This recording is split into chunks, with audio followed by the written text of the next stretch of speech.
Good morning, good afternoon, and good evening, and welcome to the second of Stakeholder Forum's Countdown to the UN SDG Summit 2023 series of 8 webinars in the run-up to the September 2023 SDG Summit.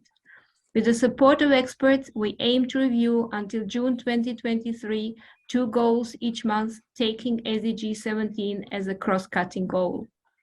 The series will explore where we are in the implementation of the goals and identify transformative actions for change, interlinkages and trade-offs among goals and partnerships to accelerate implementation. The event has been organized by Stakeholder Forum for a Sustainable Future.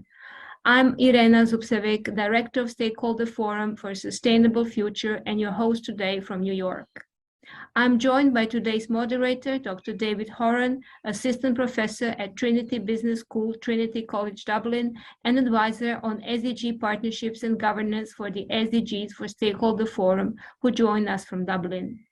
And as you can see on your screen, we have a panel of special guests who, with a diverse range of experiences and knowledge, will be introduced by David in the coming minutes.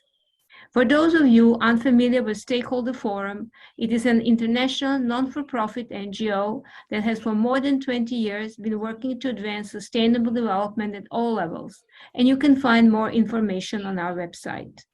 Before I present our speaker for introductory comments, there is a bit of housekeeping to attend to. Please note that the webinar is being live streamed on YouTube, and the link to the recording will be posted on the Stakeholder Forum website soon afterward, as has been the first one. You will have an opportunity to ask questions towards the end of the webinar, so please submit them to the Q&A section at the bottom of your screen, and our experts will reply to them. Please do not submit questions in the chat section. The chat section is for you to communicate with each other. You can post links there to matters relevant to the webinar topic and share contact details with each other if you wish to do so. You're welcome to scroll through the questions and vote for a question if you too would like it to be addressed. That will help us to select those that the panel can answer in the time we have. Apologies in advance for not being able to answer all questions due to time constraints. We begin today with introductory comments from Jan Gustav Strandenes, who is a Senior Advisor on Governance at Stakeholder Forum. Jan Gustav, the floor is yours. Thank you very much, Irina, for your introduction. Good morning, good afternoon, and good evening, friends, wherever you are on this earth. As Irina said, this is the second webinar on the SDGs series of 8 monthly webinars, which will take us all the way up to the SDG Summit at the UN next year in September. This time we focus on SDG 3 and SDG 4, and even though each SDG has been given an abbreviated title, we say, for instance, SDG 3 on health, it is well to remember that SDG's full title is Ensure Healthy Lives and Promote Well-being for All at all stages. Simultaneously, while we ordinarily refer to SDG 4 as the one on education, its full title is Ensure Inclusive and Equitable Quality Education and Promote Lifelong Learning Opportunities for All. Each of these SDGs are supplied with 13 and 10 targets respectively. Add to that, the 2 goals are supplied with 60 indicators. To repeat what we all know about the SDGs, this is what was negotiated and agreed to through a globally unanimous decision back in 2015. There are 17 goals, 169 targets, and 234 indicators. I give you this short background because it speaks to the interlinked and integrated nature of all SDGs. Their full titles also point to the variety of aspects and challenges in each SDG. The 2030 Agenda is the result of work that began in 1972, 50 years ago, with the establishment of the UN Environment Programme and the agreement to the Stockholm Declaration, which in principle 1 states that people have the fundamental right to freedom, equality, and adequate conditions of life in an environment of a quality that permits a life of dignity and well-being, and people bear a solemn responsibility to protect and improve the environment for present and future generations. read the 24 principles of the 50-year-old Stockholm Declaration, and we see that everything we talk about today, and have done so for 50 years, was in fact already understood and identified back in 1972.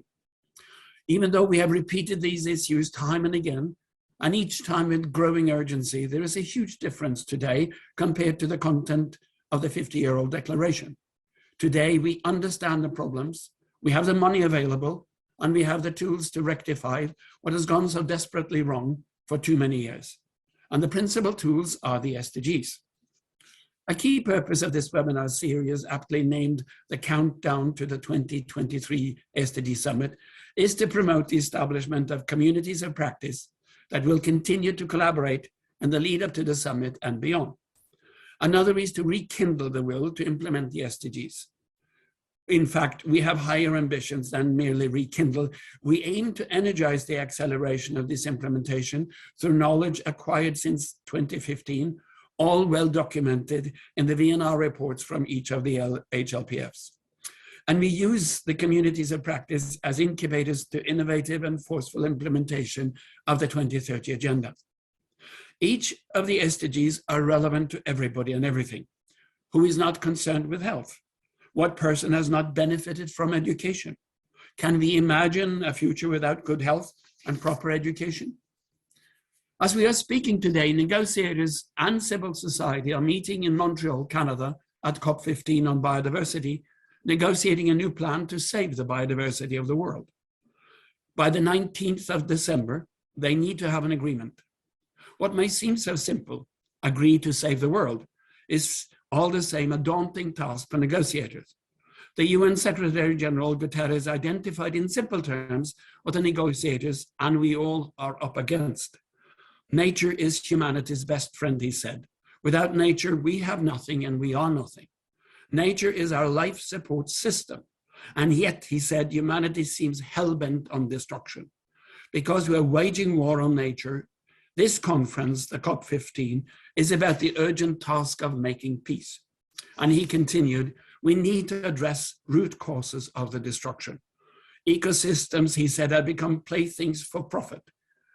With our bottomless appetite for unchecked and unequal economic growth, humanity has become a weapon of mass extinction. And then he exclaimed, promises made must be promises kept. This is also our underlying philosophy, and we aim to shore up commitment, understanding and knowledge about the upcoming SDG Summit and make sure we understand what accelerated implementation of the 2030 agenda means in real life. When we begin to formulate the outcomes for the upcoming SDG Summit in September next year, we should also remember the ambitious agreements made at the 2019 SDG Summit and keep in mind what Guterres said, promises made must be promises kept. Let us make this the mantra for the upcoming summit. We cannot accomplish any of this without good health for all. We cannot comprehend how to develop solutions to the identified problems without good education. And this is what we will illuminate today. With good health for all living species and insightful education for all humans, I also wish you a happy Christmas and soon, I hope, a better year than the one we are soon leaving behind. Thank you for giving me the floor.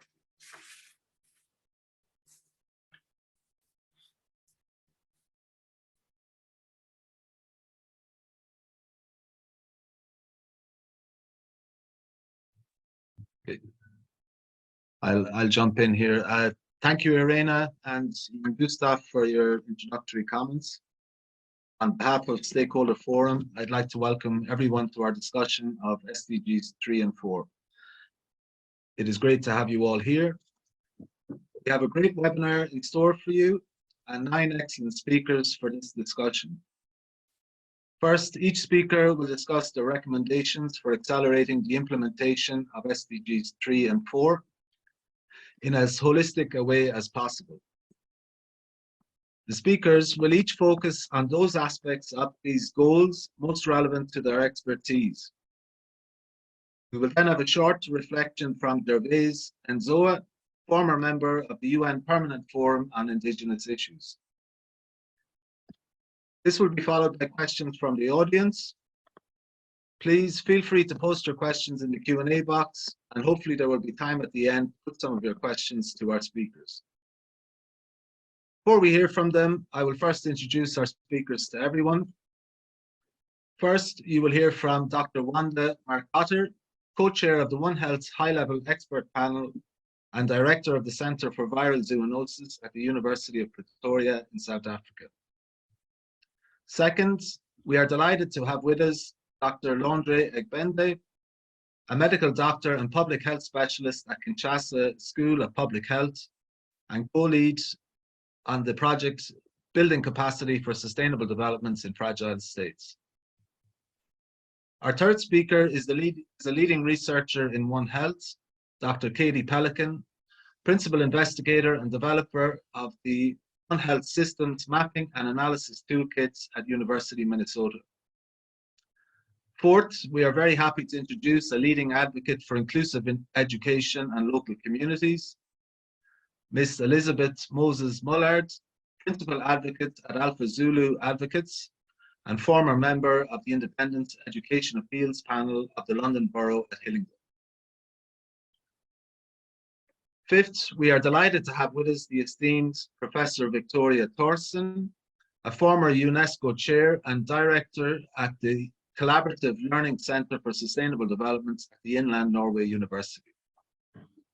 Our sixth speaker is a leader in education for the SDGs, Lucia Saner-Ju, professor in organization development and institutional learning and president of the Centre for Socio-Economic Development, also known as CSAND.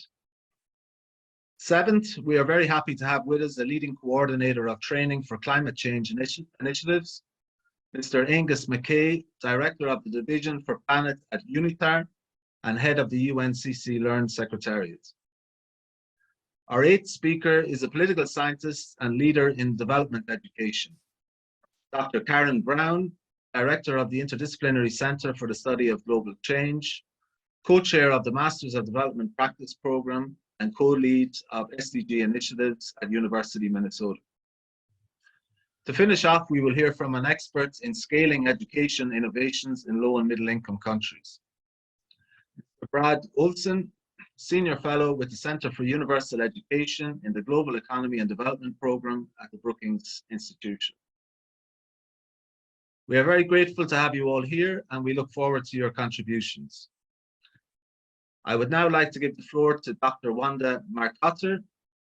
Wanda, given your esteemed position as co-chair of the One Health High-Level Expert Panel and your expertise in virology and transdisciplinary research, we will be grateful for your recommendations. Good morning, good afternoon, and good evening, and thank you so much for this opportunity to be part of this forum.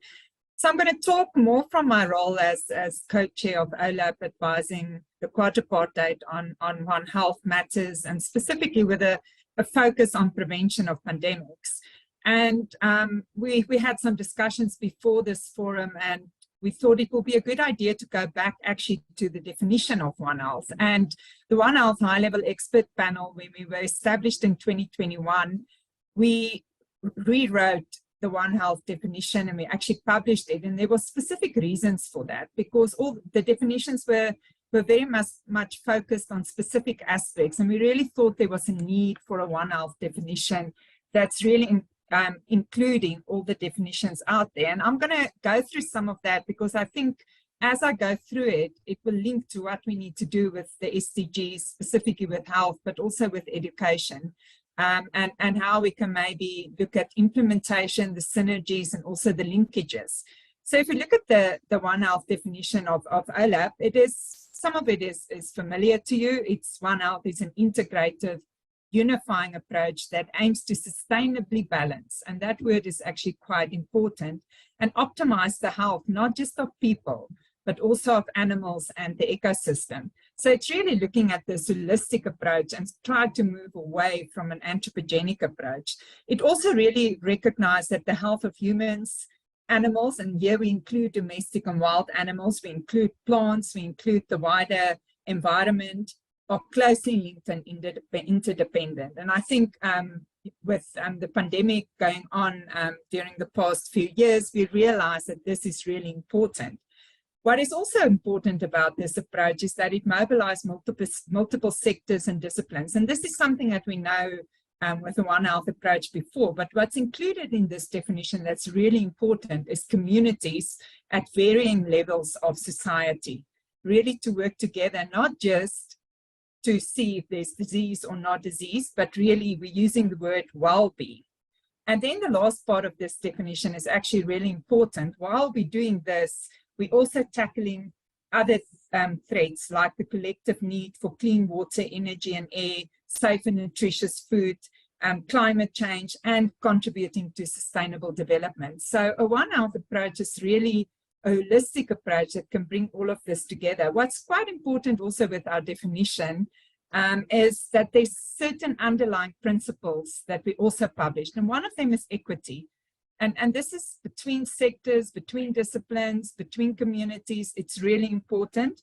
Social political parity, where we really look at all people as equal and deserving equal rights and opportunities. And this is where it becomes really important in approaches going forward, where we include the voices of communities and marginalized voices in the conversations.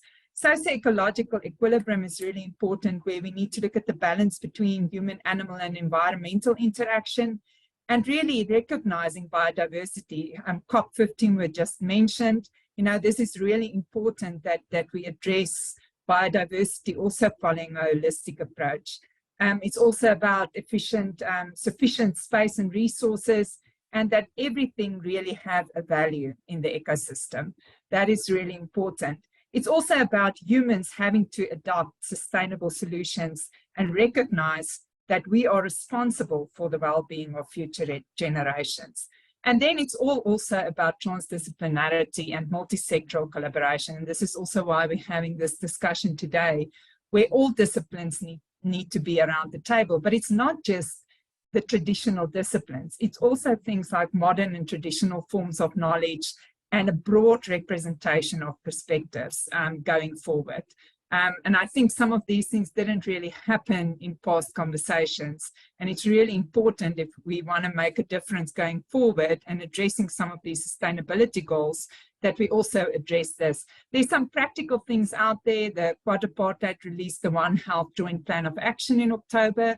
That is a very broad level plan of how to bring all of these things together. It's going to be followed by an implementation plan and tools. So it's becoming more practical. It's not just talk and documents. It's really moving towards a direction where it needs to be implemented on the ground, and there's some guidance on a global level on how to do that regionally and on national levels.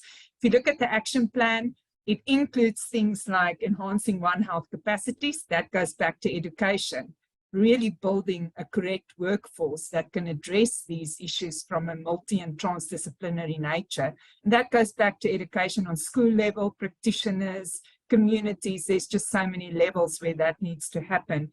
It's not just about pandemics. We should also recognize other diseases, endemic and neglected diseases. We need to remember AMR, antimicrobial resistance. We need to include all food safety and food system issues.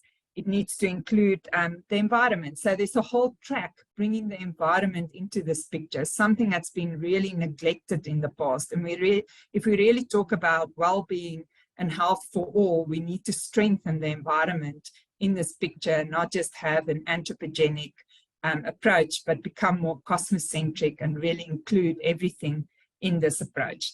So I think I didn't time myself, but I think I'll stop there, and then I'm welcome to take some questions also later. Thank you. Thank you very much, Dr. Mercator, especially for your valuable insights and overview of the One Health approach, its different aspects and how it could be valuable achieving a sustainability. Okay, I will now give the floor to Mr. Londre Egbende. Londre, in light of the exemplary workshops that you and co-authors undertook with stakeholders in the DRC to assess interlinkages between health and the SDGs, We would love to hear your thoughts on ways to enable integrated approaches. Thank you, David, for this opportunity for speaking in this forum. So I will share our experience during the 2 days workshop that we organized in DRC to assess the interlinkage between SDG 3, health and well-being, and other SDG in the context of TRC. So, you know, in the country, so a systematic and contextualized assessment of the interactions between SDG and health is lacking. So we aim to organize and classify the linkages between SDG in DRC with a focus on health and well-being for a multi-sectoral platform. So we brought together, we organized a 2-day workshop with 35 experts. We tried to have this multi-sectoral platform. So we took 7 from academia, 1 from private sectors, 4 from civil society organizations, and 6 from international NGOs. So we organized them in 5 groups. So in each group we have each group has a task to assess 3 or 4 SDG, and we try to have in each group people working according to the field of work. For instance, SDG 1, 2, 3 were assessed by medical doctor and agronomist. We try to make in the group people in the area or SDG for whom they are contributing for. So during our workshop, so we found that progress on SDGs 3 was perceived as promoting progress on most SDGs, but it was the relations was moderately. It was not strong. But when taking into account a second order interaction, so we have a positive feedback loop was identified. So we know that if we put a lot of efforts on SDG 3, we can achieve other SDGs. So in our workshop, we recognized that it's imperative to set up structures, bringing together different sectors to accelerate work towards achieving the 2030 agenda. You know, in the country, there isn't these kinds of multi-sectoral platforms. So we recommend to our government to put, to set up this multi-sectoral platform. And now I would like to inform you that our recommendation has been addressed because now there is a launching of this multi-sectoral platform led by our Prime Minister. So thank you for your attention. Thank you very much. It was a very valuable contribution. Really interesting to hear about these workshops that you ran in the DRC and how practical they were, how we can bring in different stakeholders to help us understand the linkages that are relevant in particular context, and maybe in the future use this then to build partnerships to develop an integrated approach. Thank you very much. Okay, I will now cede the floor to Dr. Katie Pelican. Katie, in the context of your very considerable expertise in One Health and leading role in SDG initiatives at University of Minnesota, we look forward to hearing your recommendations. Thank you so much, David. And it's exciting to hear about all the good work that's happening all over the world and all the people that are joining from all over the world. So I feel like we're a global community. I'm a wildlife veterinarian who spent 10 years, now going on 15 years, supporting global One Health programs and have had the opportunity to co-lead the SDG initiative at the university. And I find many parallels and synergies among these efforts, although they're not as aligned as I think they should be. One Health, as Dr. Mark Hutter talked about, is defined as a collaborative approach to addressing health challenges that are rising at the interface of animals, humans, and the environment.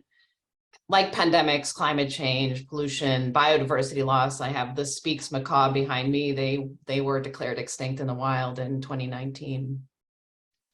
There's been a global One Health movement that has sought to strengthen the multi-sectoral systems needed to address these threats, and has in part been implemented under a wide variety of frameworks: the Global Health Security Agenda, which involved more than 50 countries, the World Health Organization, international health regulations, the tripartite zoonotic disease guide, and I'm most excited in many ways about the work with the quadripartite, which has now included UNEP, in addition to WHO, FAO, and the World Organization for Animal Health.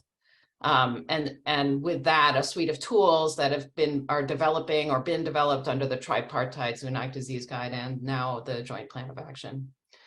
This has allowed these frameworks, I think, these collaborations at the highest level and throughout the system have allowed funders and implementing actors like USAID, ASEAN, African Union, WHO, the intergovernmentals, World Bank, to align efforts to strengthen coordination and collaboration across sectors at different levels of society under national health security action plans and national antimicrobial resistance action plans and others. So we're sort of creating these plans and working down.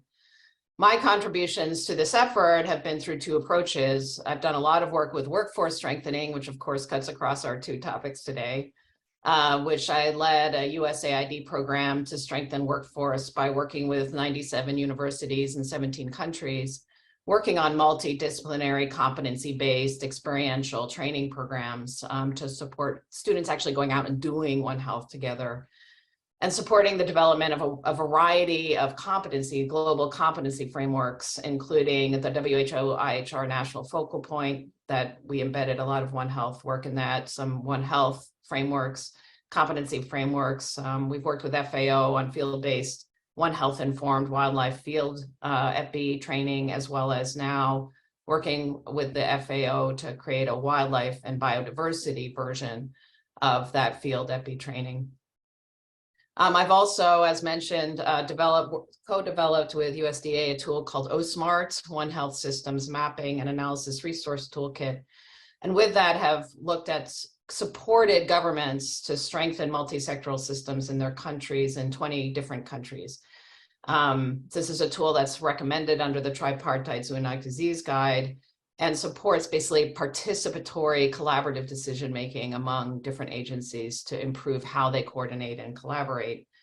And we've used that at the intergovernmental level with like the Arctic Council and all the circumpolar countries collaborating together, all the way down to working with indigenous communities. I'm doing that with a community here in Minnesota, working on food sovereignty issues, and a wide variety of topics under One Health, like climate change resilience. A lot of work on infectious disease that was its original use. So I would say the lessons learned from that body of work are that first, we are a species, even though we're a social species, we're pretty bad at formalized systems for collaboration. We silo our systems a lot, but we do collaborate a lot in a very ad hoc way. So we have a lot of connections where they're just not very formalized. And we see that both in SDGs and in Global Health Security Agenda and other One Health efforts across the globe, that SDGs could learn from some of the work, I think, of the One Health community, and that the One Health community has done in creating more formalized alignments and coordination mechanisms. We talked about the plan of action that's at the intergovernmental level. There's these national action plans. And we've done that. And then all the way down to institutional level, working with universities, working with government agencies. And I think One Health could learn from the fully integrated framework that the SDGs represent. I think One Health has moved in that direction, but I think we could do more even. As Dr. Mercado discussed, I think there's tremendous power in recognizing the importance of both the social and environmental goals in everything we do. And at University of Minnesota, we've actually started using the SDGs as a tool for thinking about challenges in a systems-based way and applied it to things like food and water and actually cancer and emergency response. Because you need to think about all these things. You need to think about climate change and poverty and others if you want to really address these issues. So really moving away from this sort of agriculture, human health, and now sort of trying to get environment on to really thinking about it as a system. I think we all need to do better. Both One Health and SDGs have really struggled with getting down to the front line and local implementation of these efforts. And I think we should collaborate more on those things, you know, county, provincial, community. I think this is weak across the board. And then the last one I would say is that I do think universities can play a key role in fostering local implementation. And convening the sectors needed to make progress, you know, represent all that diversity. They train a lot of the people that are working in countries, and I think they're often overlooked in terms of the role they could play. So that's actually the big role that we're trying to push forward with our initiative at the University of Minnesota. With that, I'll cede the floor. Thank you very much, Katie. It's really interesting, very useful insights, and sounds like there's great opportunities for the SDG community and the One Health community to learn from each other and to create synergies across our different areas of work. And it was nice too that you mentioned you know, specific practical initiatives that we could do in terms of capacity building, training and practice, and also interesting to hear about the competency frameworks that exist there to help us on the way. Thank you very much. Okay, we will now take a closer look at speaking about capacity building, take a closer look at education, and I will cede the floor to Ms. Elizabeth Moses Mullard. Elizabeth, given your strong advocacy for inclusive education in local communities in West Africa and the UK, and your exemplary work on giving voice to vulnerable groups, we would be grateful for your recommendations.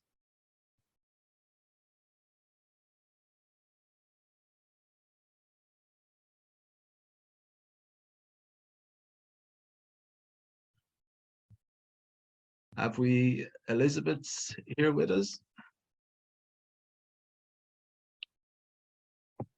Here's hoping. She's on mute, I think. She's on mute. Unmute your phone. I have done that now. Thank you so much. Thank you so much, David. And again, I say good morning, good afternoon, good evening, depending on where you are. It is clear that we are now midway to our agreed deadline for achieving the 2030 agenda. And there is still a long way to go in terms of achieving SDG 4. And indeed, we do say that the COVID-19 pandemic, you know, has caused reversal in global progress made on SDG 4 and across most of the SDGs. And that withstanding, we cannot deny that, firstly, the pandemic only exacerbated the already marked, though unacceptable inequalities that exist within and among countries in relation to ensuring that children and young people globally enjoy their right to education through the provision of inclusive and equitable quality education and lifelong learning opportunities for all. Secondly, we can say that the COVID-19 pandemic has helped us to better understand the interactions and trade-offs between and among SDGs. For instance, how the social safety nets enjoyed by children from low-income households who are in formal education, such as free school meal, has been helping to reduce the financial strain on their families, whilst also having a positive impact on reducing malnutrition and stunting in children. We also witnessed how access to remote learning in the throes of the pandemic was near impossible in countries with poor access to digital technologies and or stable power supply, or how in countries with shortage of clean water resources, schools had to close earlier and for longer periods in order to contain the spread of the COVID-19 virus. Thirdly, we can say that the pandemic is actually helping us to develop more resilient and sort of systems thinking responses to global problems, which can form a strong backbone for the important choices that we would need to make in this half-term period if we must meet up with the 2030, with our 2030 deadline. To make a more specific, to take a more specific analytical view of the particular situation of countries that we work with in Western Africa, Sub-Saharan Africa, particularly least developed countries, and their progress against SDG 4. These countries, which are about, the LDCs are about a quarter of the UN member states, and they make up about 13.8% of global population. 33 out of 47 of the LDCs are in Africa, Sub-Saharan Africa, to be more geographically specific. Interestingly, as noted, according to Worldometer, if we look at the statistics on COVID-19 impact, only about 1.7% of fatalities were recorded in LDCs, of COVID-19 fatalities were recorded in LDCs. So we might say that COVID-19 is a problem, actually posed a problem for LDCs, right? It was another problem to grapple with, but we knew, according to that, the UNICEF data pre-COVID, that children in LDCs accounted for 1 out of 3 of cases of out-of-school children and young people. So to add to children and young people with lack of access to quality education would even increase the figures. So it is perhaps more apt that in most of these countries, there are other issues that affect children and make it difficult for us to achieve SDG 4. Conflicts remain one major issue in these countries, and also climate-related crises also pose far greater risk for achieving SDG 4 than the COVID-19. So what have we been doing? We are, as Alpha Zulu advocates, we are making efforts to try to bring local stakeholders, into the discussion, because international frameworks and agreements and discussions can be very complex for people at the grassroots level to understand, and the SDGs they have to be localized. So they are more local. We also find that in this region, public education, which is supposed to be the major responsibility of government, is more often has been given up to non-state actors, to non-government actors. So we find more of private schooling than public schooling. So, and this also affects regulations and the standard and the quality of education that children in this region achieve. Even though it, at least to an extent, they help to make sure that children are having education, children are being educated, but the standard of education is poor compared to the counterparts in more advanced, more developed countries, or where there's more of government support, government intervention in the education sector, or where there is more of funding from government to aid the education sector. So we are engaging with people at the local level to get their to make sure that their voice is heard, because education is a human right. So it is important that those who are the rights holders get to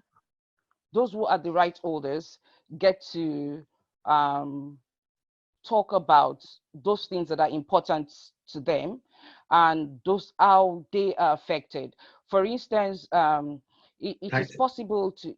Sorry to interrupt, Elizabeth. I'm just conscious that we're running short on time, and I just want to, I would like to move to the next speaker, but before I do that, I want to thank you very much for your intervention. especially for highlighting the impacts of the pandemic on vulnerable groups, and for drawing all these connections across the goals in terms of transformative actions that we need to do to really holistically address these challenges. Thinking here of what you mentioned about free school meals, SDG 2, access to digital technology, SDGs 9 and 17, stable power supplies, SDG 7, peace, SDG 16, climate action, SDG 13. And I think that's a great contribution that you have made. And also the importance of localizing the SDGs and giving voice to vulnerable groups and civil society in education planning, and particularly in the location of funding. Thank you very much. Thank you. Okay. I will now give the floor to Professor Victoria Thorson. Victoria, in light of your vast experience in sustainable development education, curriculum design, and value-based education, as well as your notable work in this area for UNESCO, UNEP, and the EU, we will be grateful for your recommendations. Thank you very much. Welcome to everyone. You know, the SDG 4 targets and indicators deal with issues that are undeniably urgent and necessary. As Elizabeth mentioned, this is very important for people all over the world, especially in light of the growing literacy poverty, which we are recognizing. And literacy poverty also is about the number of children and youth who cannot read and write, even though they go to school. The issues of government expenditure on education, universal pre-primary and primary and secondary education, equal access, as we've been talking about, effective learning environments, and the need for more teachers. These targets are essential, but they're primarily concerned with practical, measurable adjustments to education as it's provided today. And we know that education today is not giving us or not leading to sustainable development. But fortunately, as Jan Gustav mentioned in his introduction, SDG 4 is also about quality education, and inclusive quality education is something which is being demanded by educators, parents, youth, politicians, and the private sector and others all around the world. In other words, this demand has been reiterated by stakeholders working together in networks such as the UNESCO ESD for 2030 network, its predecessor, the Global Action Plan Partner Network. Their research and experience, as well as that of many others around the globe, indicate that this new form of education that's needed has to be based on some very simple principles. The first one being that interconnectedness and interdependencies should frame pedagogy. This has been reflected on by several of the speakers already. That solidarity, compassion, ethics, and empathy should be ingrained in how one learns. And that cooperation and collaboration must be taught and practiced in appropriate ways at different levels and ages. And by doing that, we will achieve what we've referred to already here, these communities of practice, not just inside the schools, but with the communities outside of the schools as well.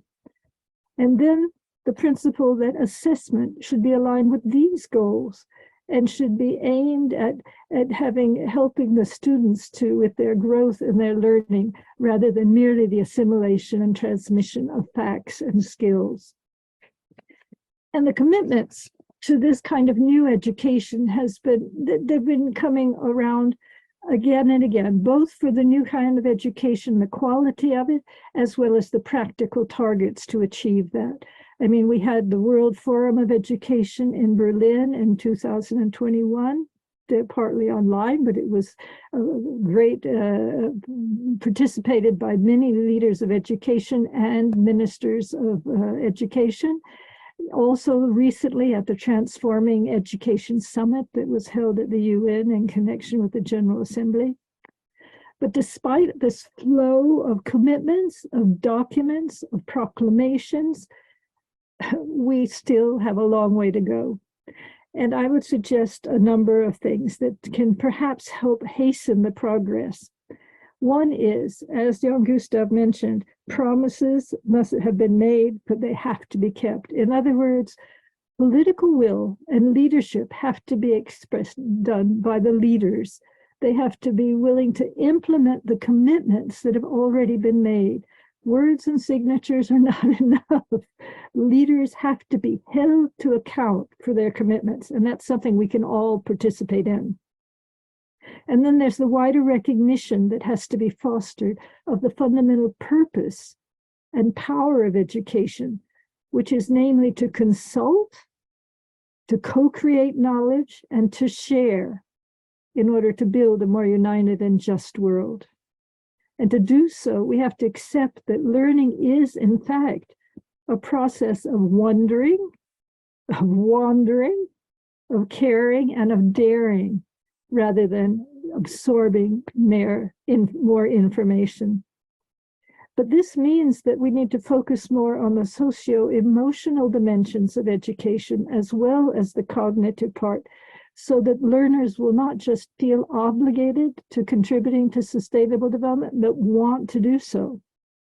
And finally, the fact that education has to be, as with the other Agenda 2030 goals, it needs to keep in sight the long-term as well as the immediate welfare of the community it is meant to serve.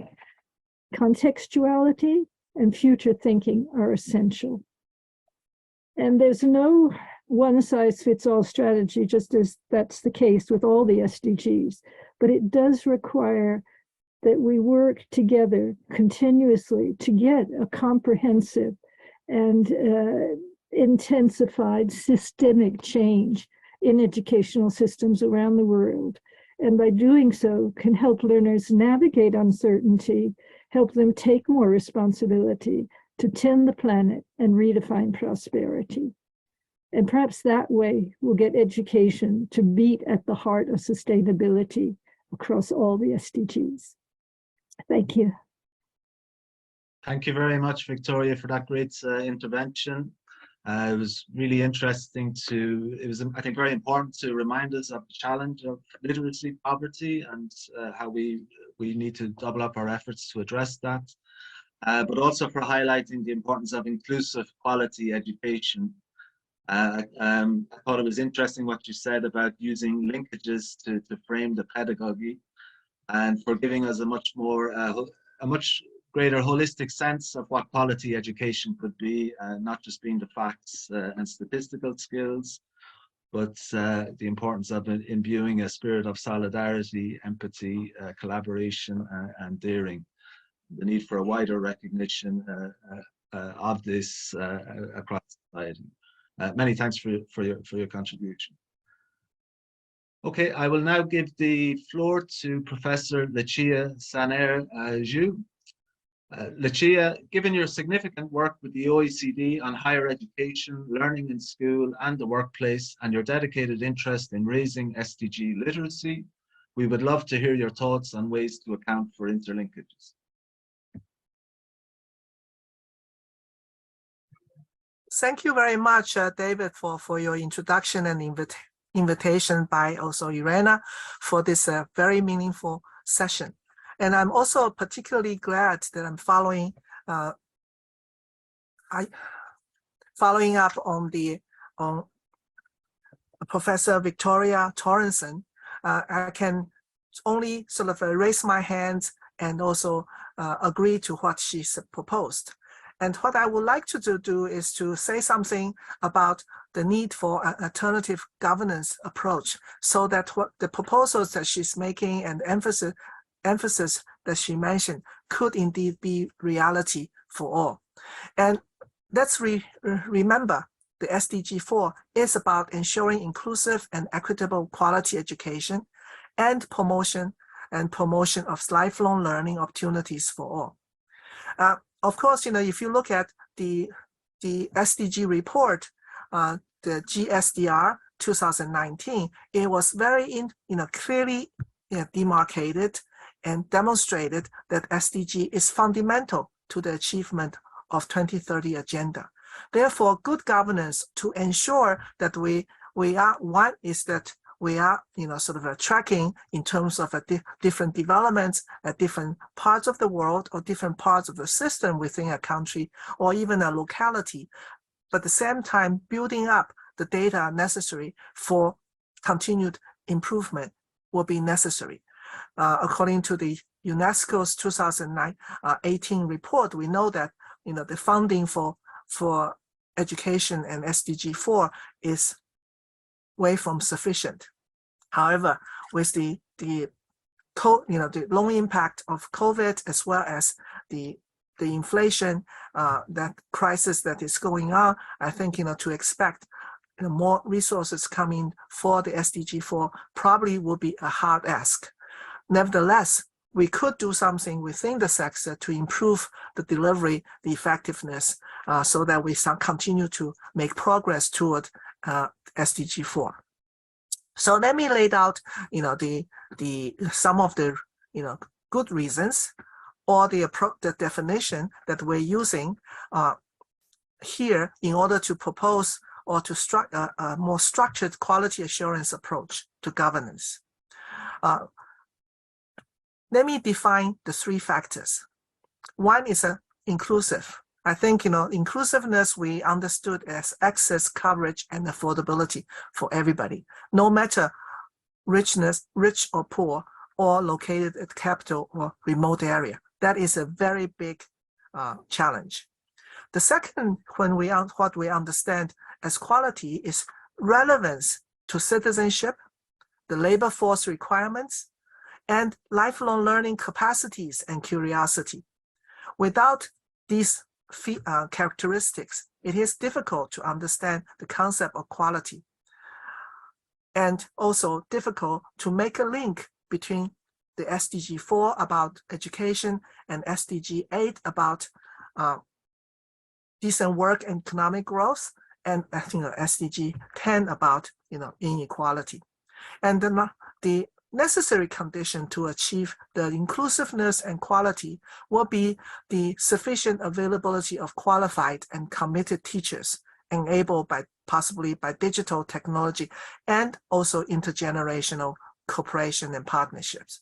So let me sort of unpack a little bit more within the limited time I have left. A responsive and effective governance system and related mechanism should capture the following. One, it is about participatory approach to stakeholder engagement in adjusting core curriculum to local context and labor market demands. And in this case, to have one curriculum at different, schooling levels until sort of high school, and it is not sufficient. As we know, in many countries, even in the most advanced countries, not everybody going to university. So we need to address the employability, right from the beginning. And, based on data, we know that where most people are either continue to finish until high school and advance to the university, and where it's not.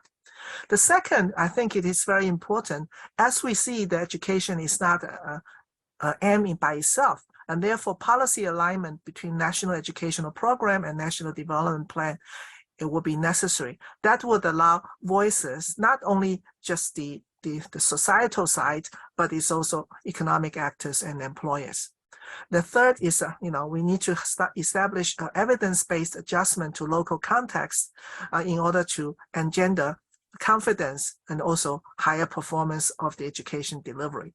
Without that, nobody's going to trust the local authorities and local schools to adjust their curriculum and still maintain a universal, common core to allow students to advance. And the last one is, to address the need for the future of work. And that means that, competence developed today might not fit, even 5 years from now. And so how do we ensure lifelong learning? That would demand a very important aspect of pedagogy, that students continue to be motivated and interested and curious about learning.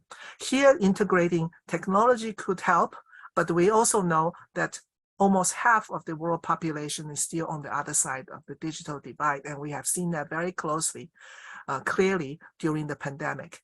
And therefore, we propose that an intergenerational partnership for knowledge and knowledge sharing and transfer could be useful.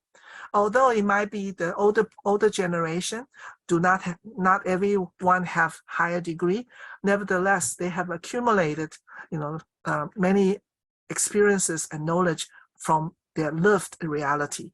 And so at different level of schooling, their input could be useful. And here is, these are our 4 points about why we need to have a new approach to governance, and which will be based on quality assurance, clarity of process, and measuring of outcomes at the very end. Thank you very much. Thank you very much, Lucia, for your important insights. Very grateful for your to hear your thoughts, for highlighting the importance of lifelong learning and the need for greater funding in this area, especially in the context of the pandemic and the labour market disruptions that are arising from the digital transformation. It's very interesting to hear the idea of intergenerational collaboration and how we can use this for knowledge transfer and for achieving greater impact, and also the framework you outlined for delivering quality education is also very important. Thank you for your contribution. Okay, I will now give the floor to Dr. Karen. I will now give the floor to Mr. Angus McCabe. In the context of your very considerable work with UNITAR in helping countries to build the knowledge and skills necessary to achieve low carbon growth, climate change resilience, and a healthy environment, we look forward to hearing your recommendations.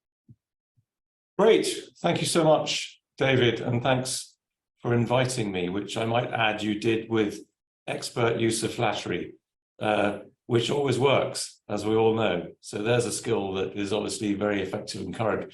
I might say that I am not an educator in the traditional sense, but at UNITAR, which is a principal training arm of the UN system, we do quite a number of training programs for policymakers, mainly amongst others. Very glad to be part of these dialogues because of the emphasis that they bring to what we might call the spaces in between the SDGs, and the way that we're encouraged to look at linkages, both in terms of substance, but also the partnerships needed to work across SDGs. And I was reminded in a recent other dialogue that I attended, my work is mainly on climate change and green economy, as you said, David. I was reminded, or we were reminded, that policymakers deal with problems and not so much with disciplines, right? And it's kind of catchy, but it's also profound, because we know that the problems faced by countries are multifaceted, they're frequently messy, and they often result in political risks to resolving them. And I think I'm echoing quite a bit of what has already been said today, but we really do need to build the skills to be able to synthesize and interpret complexity. And often this is what countries most need in terms of support, as opposed to an overtly technical approach in a particular domain or a particular discipline. Now, in thinking about what I could say that might be of use today, I was actually rereading UNESCO's very good State of Education review of SDG 4, which was done earlier this year, which I believe contributed to the Transforming Education Summit in September. And one of the key messages in that report is about reimagining the education system. We've already heard quite a bit about what that might actually look like. And then when you look at it in a bit more detail, it talks about building an education system that provides learning and skills for life, for work, and for sustainable development. And it's this latter part, which is really where my experience comes in through the work that we do at UNITAR, and particularly a program called UN Climate Change Learn, which has been around for about a decade. So what are some of the things that we've learned that could be of value to this dialogue as we move forward to the SDG Summit next year? And there's three that I'd like to share. Firstly, there needs to be a universal awareness and understanding of the planet upon which we live. Our economic system has provided many benefits globally, and I think it would be disingenuous not to recognize this. And yet, it is still a fundamentally unfair system that perpetuates inequity, and one that prioritizes certain parameters of economic success over others, and the result being the planet-killing externalities that we face today. I make no apologies for using that rhetoric, because as you summarized, Jan Gustav, in your comments, in the UN SDG is equally direct and far more so in talking about many of these issues. Now, this is not about instilling fear in children and young adults about planetary catastrophe, but it is about giving them a real understanding of how our planet functions, whether this be in relation to the hydrological cycle, pollution loading, extinction of species, or indeed the carbon cycle. My generation, dare I say it, our generation, has not been sufficiently literate in any of these areas. It's been, frankly, a bit of a sideshow in our education. If you happen to prioritize geography or biology, you might know more about it, but it's not been enough. So one practical suggestion to bring to the SDG Summit would be to significantly increase and improve education on how our planet works. So yes, we need the 3 R's, but perhaps the foundation upon which these stand could be a universal understanding of planet. Secondly, our education systems need to be repurposed towards building skills and problem analysis, drawing from multiple disciplines and doing so. And I think the last 2 speakers, Victoria, I think you talked about this, Licia, you also talked about this. In the area of climate change, for example, we talk a lot about building resilience, right? Economic, social, and physical, so that we can adapt. And this implies great complexity and heterogeneity from place to place. And one of the reasons I believe that financing for climate change adaptation lags so far behind financing for mitigation is the fact that we don't have enough trained minds in the system with the ability to interpret this complexity and define the sophisticated investments needed. In short, our education systems, formal, non-formal, are not up to the task of building resilience in the face of climate shocks and stresses, right? A practical way forward here, in my view, in UNITA's experience, particularly in the area of training for professionals, is to rebalance our content towards softer skills, such as how to bring colleagues together around a table and get a result, how to inspire participation, how to build trust, and rather than to focus on technical disciplines. And I always quote here Salim ul-Haq from Bangladesh, who's a leading thinker and actor on loss and damage. He's also an educator, and he says, content isn't really that important when it comes down to good training. And of course, he's being a little bit cute, but the point still needs to be made. Thirdly, and finally, if you'll allow me, David, I'd like to return to this language of reimagining in that UNESCO report, which I find poignant and powerful.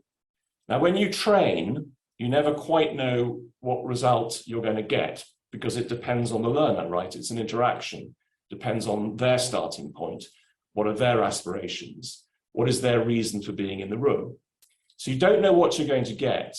But we know that the best trainings are those that engage the imagination of the learner. And perhaps we can go further, and somebody has already mentioned it, perhaps we can, what we really should be doing is engaging the wonder of the learner, because a training space is a safe space where you can do this, so that you can connect through to that innate ability that the human species possesses to solve complex problems. And it works quite simply because it's our creativity, right, that nourishes us more than anything else. You might call it the art that exists in the science. So let's recognize that if we really want to reimagine our education systems, we have to find ways to inject a sense of wonder back into it. And it does happen. And one way to do this on a personal level, and I'll just leave you with a thought, is to think, and do it now if you will humor me, think about a teacher that most influenced you in your life. And in my experience, most of us can think about 1 or perhaps 2, but rarely more than that. What's their name, right? What was it that that teacher said that means that you can instantly remember them right now as I'm speaking? What were their particular qualities? And drawing on much of what's been said today, can we reimagine an education system where those qualities that you're thinking about right now in that teacher are commonplace rather than scarce? Thank you, and let me hand back on that note. Thank you very much, Angus, for your valuable contribution. Just to say it's all true. I just particularly liked how you challenged us to reimagine education to solve complex problems. And how you outlined certain aspects of that, things such as increasing ecological content, the importance of softer skills to inspire participation, build trust, and learn how to work across sectors, disciplines, and also importance in the now that we're in the year of crisis, the importance of building skills in resilience. Thank you very much for your contribution. Okay, I will now give the floor to Dr. Karen Brown. Karen, in light of your leadership in SDG initiatives at University of Minnesota and with the Masters of Development Practice Program, we would love to hear your thoughts on the role that universities could play in accelerating implementation. Thank you very much. Thank you for inviting me to participate in this important conversation about progress toward the SDGs. I'm really delighted to be here with this group of SDG leaders on the panel and in the audience. My own work focuses on education and research related to sustainable development and the SDGs. And in thinking about SDG 4, with its wide range of indicators, it really requires action at the local level by schools and local governments, national governments, as well as global institutions such as UNESCO. And all of these can help to drive progress on the inclusive access to and quality of education that the goal promotes.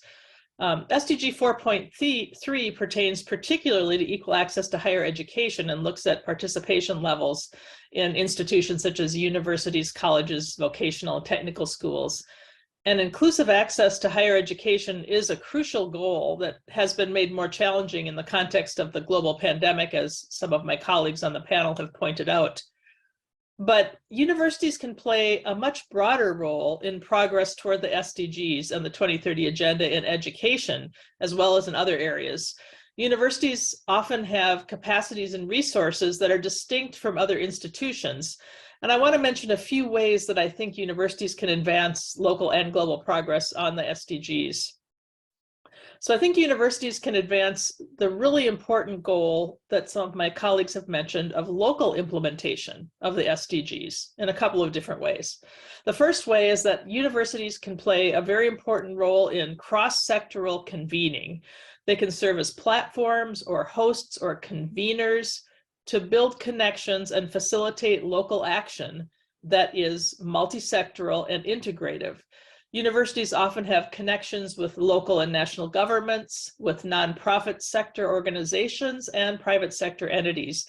And these relationships can support relevant research and action to bring stakeholders together and understand how the needs and actions of each of these sectors influences the ability of other sectors to make progress on the goals.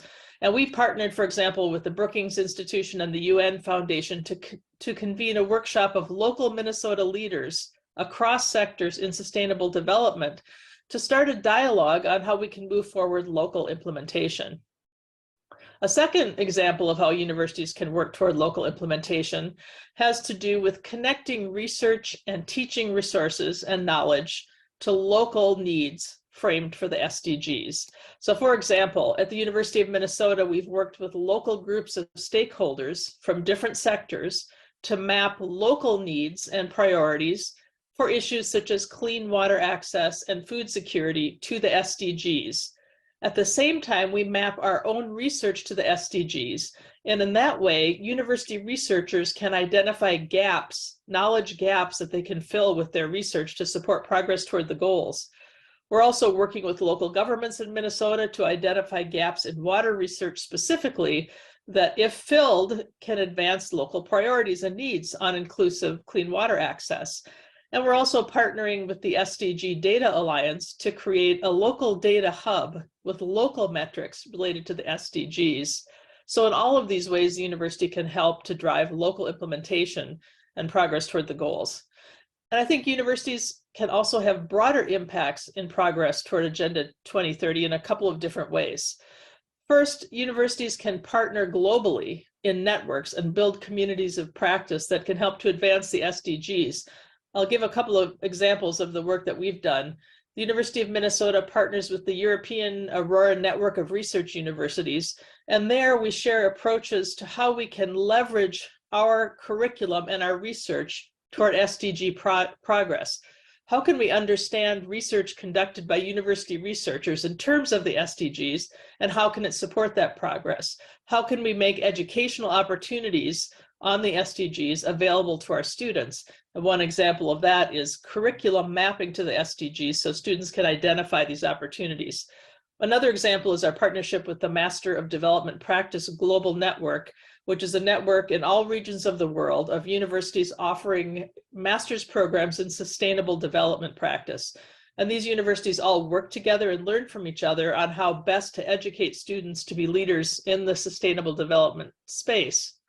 And that leads me to my fourth and last point, which is universities can support progress and accelerate progress toward the goals related to SDG 4.7, Education for Sustainable Development and Global Citizenship.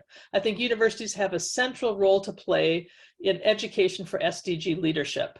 Strong sustainable development leaders will have a set of skills and perspectives that support SDG progress, and my colleagues have mentioned a couple of these perspectives: integrative or systems thinking to understand the synergies and the trade-offs between the goals, multi-sectoral or multi-stakeholder skills, and a local to global perspective to see the potential for local implementation to drive global progress. So we do things like offer small grants to student organizations to support their own innovative SDG education activities. And we also offer a set of broad sustainable development education programs to provide the necessary skills and knowledge that my colleagues have noted. So these are just a few of the ways that universities can work with partners across sectors to help move us forward on achieving the SDGs. I've learned a lot from listening to my colleagues today. I thank you, and I cede the floor. Thank you very much, Karen. That was really great, especially for highlighting the role that universities can play in cross-sectoral convening, how universities could leverage their existing relationships to really bring that forward. And it was also very interesting to hear about different cases you have in your university in the areas of, for example, working with the local authorities on water governance, the data hubs that you also mentioned, the work you're doing on curriculum mapping, and also the importance of building capacity for leadership on the SDGs more broadly in society. Thank you very much. And now I will pass the floor to Mr. Brad Olson, who has been very patiently waiting in the sidelines. Brad, the floor is yours. In light of your research and policy around the scaling of educational innovations for systemic improvement in low and middle income countries, we would be grateful for your recommendations. Thank you very much. I think I'll articulate three problems in global education development, suggest three ways forward, and then leave on a possible note of hope.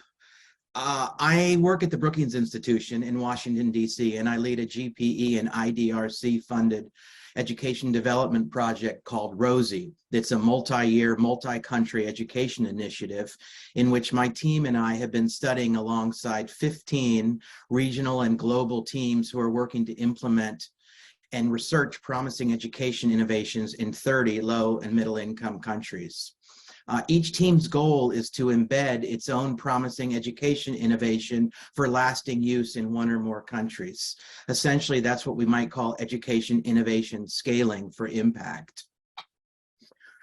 One primary problem in education development is that although access to education has increased globally, the quality of learning opportunities has not.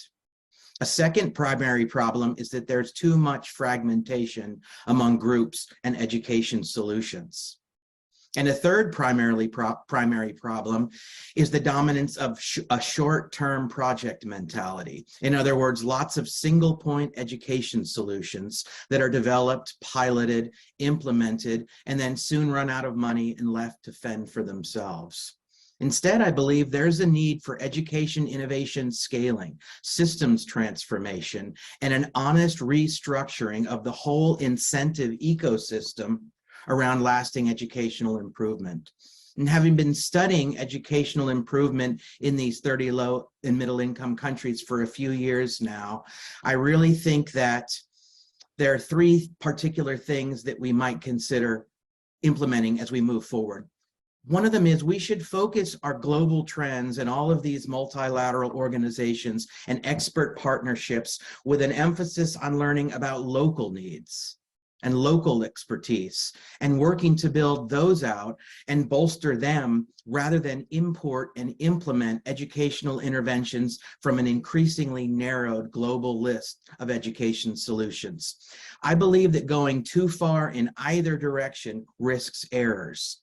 Local efforts without the benefits of global expertise and experience is myopic. But simply applying global solutions to local contexts is arrogant and neglects the crucial value of local needs, local expertise, and local action. Secondly, I think we should leverage the power of research and data sharing around equity issues.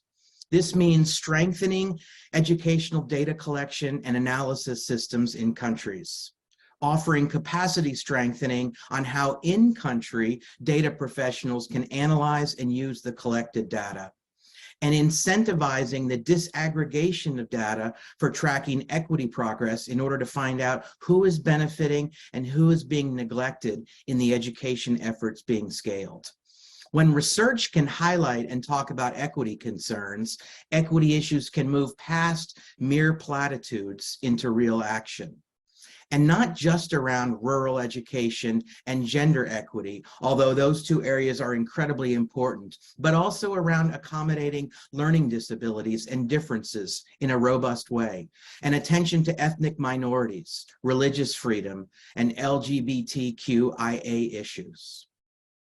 The third way forward I recommend is that I believe there's a need to bring all stakeholders together for honest and candid conversations about how to restructure the incentive system within which all of us operate.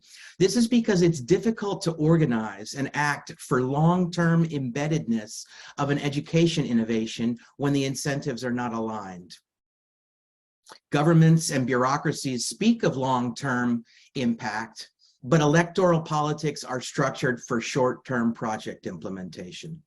The donor community still often funds single innovations for short-term implementation. And the fields within which we work still believe that there are silver bullets on the horizon, whether it's ed tech or lowering requirements for teacher certification. I think education improvement is more complex than that. And so my final sort of thought, and I'd like to think of this as a note of hope, is that there may be some real optimism around systems transformation. The optimist in me sees hope in pursuing education scaling and systems transformation as complementary aims. Systems transformation can be a conceptual framework through which multiple stakeholders, policymakers, funders, and educationalists can come together and discuss and establish consensus on the primary purposes of education in their location. Then identify all of the levers and components of their location's educational ecosystem. And then work together to align the key levers, change out the faulty parts or unsuccessful linkages with healthier, more functional ones, always keeping children and their families and communities as the core priority. And in a holistic way, properly fund, adjust, track, and increase system capacity for the whole machinery of the education system in that location. The optimist in me believes this is possible. The cynic in me worries that this might become the next half-baked fad in a list that's very long of well-intentioned ideas that crumple under the weight of fragmentation, prioritizing short-term surface fixes, and political squabbling. I hope that doesn't happen. Thank you all very much. Thank you very much, Brad, for that valuable and insightful contribution. Particularly regarding for highlighting the problem of fragmentation that exists across with all of the different projects, and particularly like the idea that you were getting across to us of the need for a partnership between global expertise and local efforts, and that of course has to prioritize vulnerable groups and achieve equity. I think it's also important, an issue in universities as well, but throughout the education system, is the need to restructure incentive systems, for example, to enable integrated approaches, to allow for outreach, to allow for engagement. Thank you very much for your contribution. Okay, we will now hear a reflection by Gervais and Zoa, who is a development specialist and coordinator of the CALD and former member of the UN Permanent Forum on Indigenous Issues. Gervais, the floor is yours. Thank you to give me the floor, dear David. Hello to everyone. As a contribution to be practical for the implementation of the AG3 and AG4, I suggest to formulate a working planning with the partner, state member, UN agency, NGO, civil society at local, regional, and international level.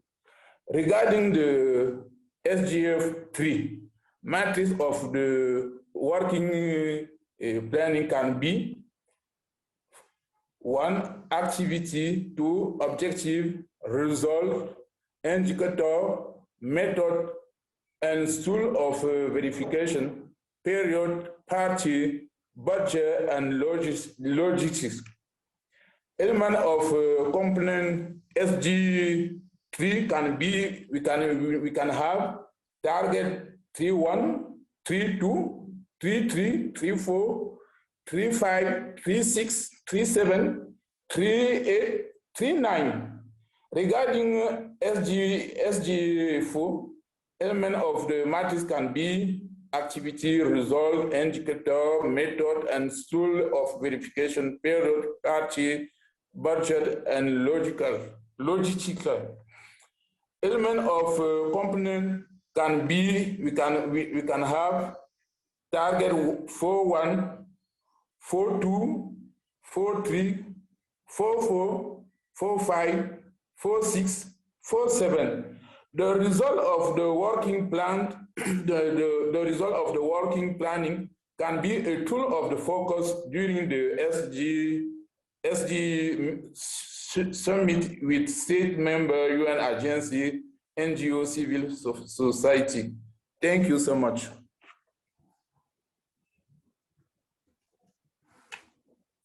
Thank you very much, Gervais, for this insightful reflection. I will now open the floor to questions and answers. If we have time, I would just ask the speakers to maybe we have time for one question and a 30-second response from everyone. So I would just ask everybody to turn on their cameras and to unmute themselves. Okay, so we covered a lot of ground today, and I think we heard a lot of, everyone approached the problem from their in a particular way, and we heard a lot of very interesting recommendations, which, if you put them all together, I think we start to build up a picture of what needs to be done. So just to conclude, you know, we all know that we're not on track to achieve the goals.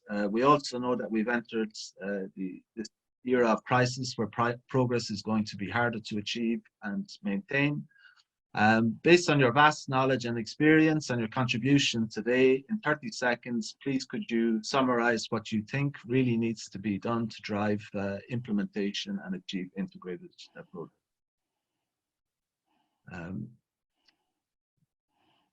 So who would like to go first with that?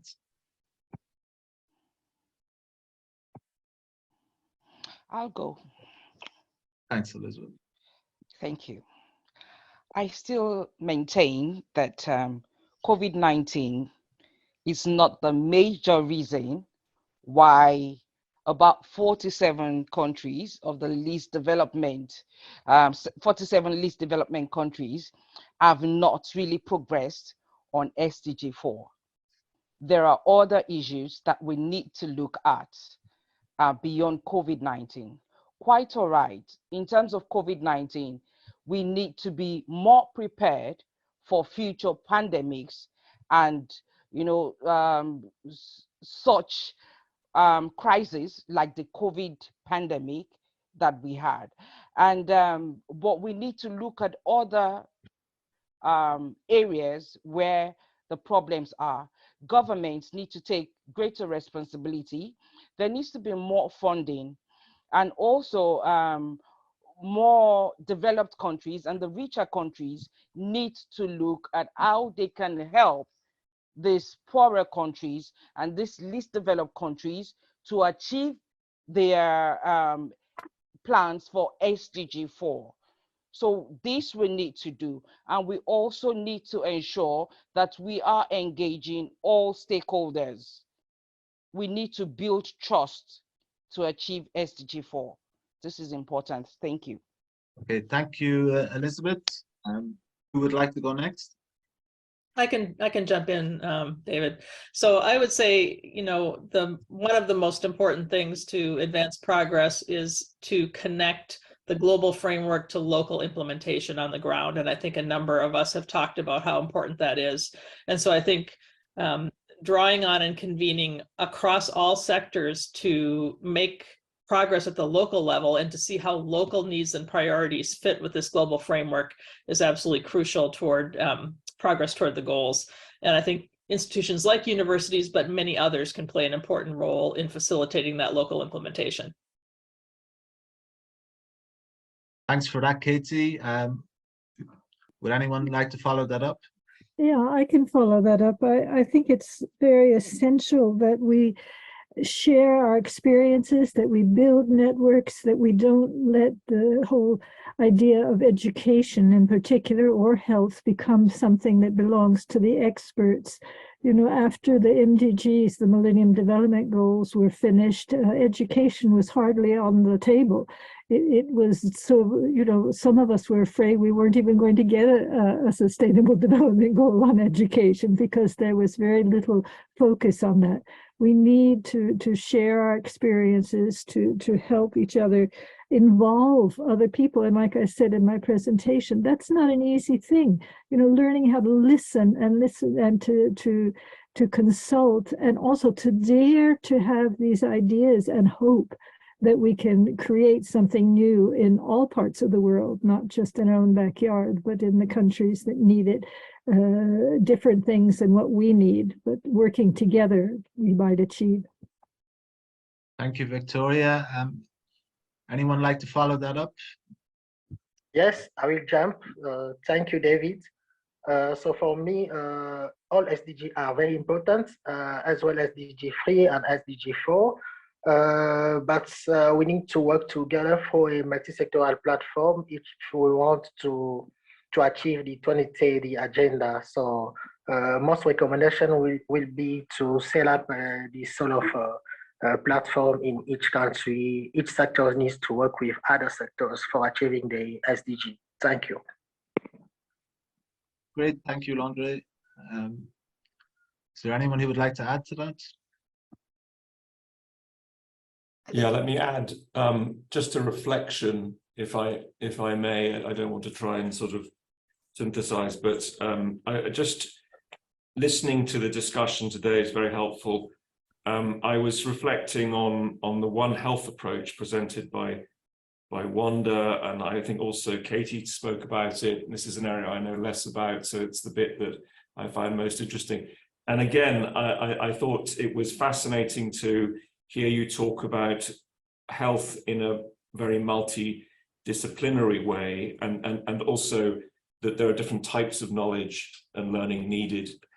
But then I was also struck by the number of times in which the One Health work was being aligned or linked with biodiversity, right? And I just, I think this is an example of the sorts of thinking that we need to do. I wouldn't have thought that this is a link that you would make, but it's so obvious and it's so clear. And I just wanted to thank you for making that, drawing that relationship. It's an example of the way in which we've all got to start thinking laterally and horizontally. And so I just wanted to raise that as an important thing that I've learned. Thank you. Back to you, David.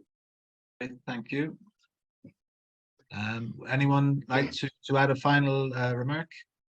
Yeah, if I just can say a few words very quickly. I think one of the issue with the education sector, because we have done many work, not only for governments, but also with enterprises. What we have noticed that when it comes to education and continued learning, we need to somehow make a case for the demand. Demand is why and what, and how and when. And I think there is a tendency to see education as a standalone sector, even though we do talk about a sort of interdisciplinary approach, but that is about the content. We do not look at the relationships with other stakeholders, which is, the state needs to have national development, improving of productivity, also facing, many of the sort of impeding or impending crisis. But also enterprises, they need to have good, productive, disciplined workforce. And individuals, they need to have sustainable livelihood. So we need to bring all these economic dimensions into the story, into the picture. And then we will start to have somewhat, a more extended conversation about what we can do by achieving SDG 4. And so there will be, a higher demand. At this moment, it is unthinkable and unconscionable to have so many highly educated youngsters in developing countries as well as in developed countries are not able to have a gainful life for their own, for themselves and for their family. And so I think, when we reimagine what education can do and need to do, we need to strengthen and heighten these other voices. So far has not been very strong in terms of how we go about our own business of educating the future generations. Thank you. Thanks for that, Lucia. Anyone for one final remark? I would just say, it's similar to what others have said though, but we need to get better at integrating our approaches, and that's horizontally and vertically. We talked about local implementation. There was a question that I answered, but said, SDG 3 is health. That's human health. No, it's not human health. We can't think about, childhood mortality without thinking about all the SDGs. It has to do with climate change. It has to do with biodiversity. It has to do with poverty. And it has to do with anything One Health is talking about also.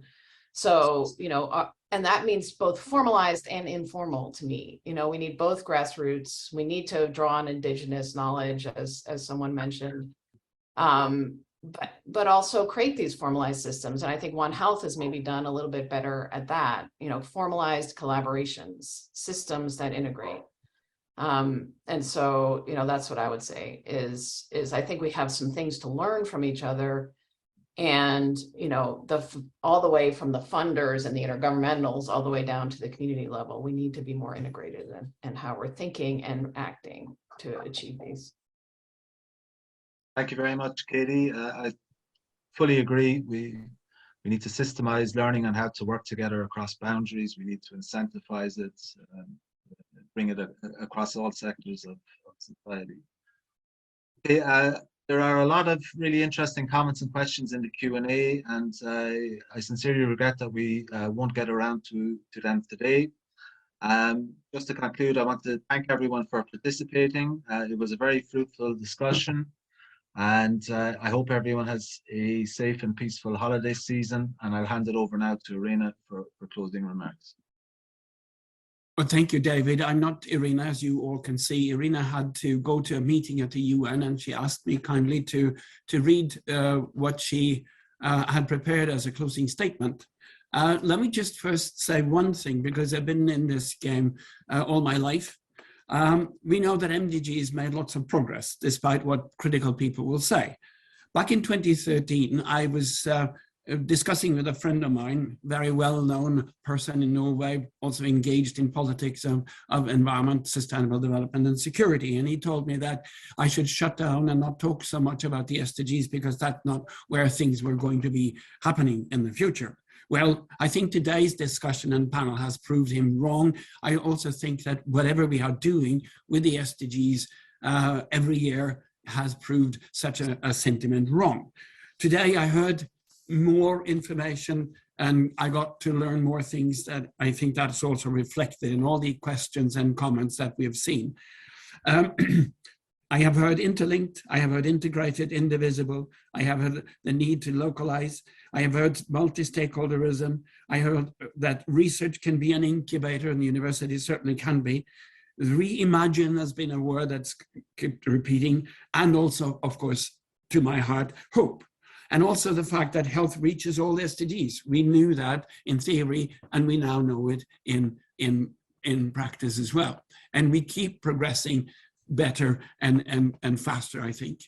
Irina says that, she sends, and so does Stakeholder Forum and our partners, a big thank to all our expert panel for delivering today's rich and thoughtful content.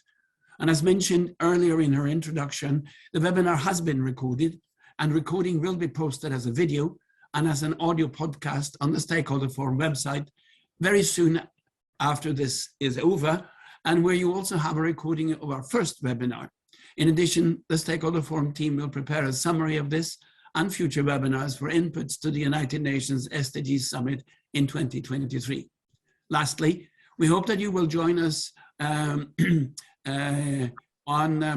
Thursday, the 26th of January in 2023, next year, for the third in the series of Countdown to the UN SDG Summit 2023. We will then highlight the SDGs 5 and 6, i.e. gender and water. We'll send you all this information soon. Until then, thank you so much. From all of us to all of you, have a happy Christmas. I hope that you can join in with people who would like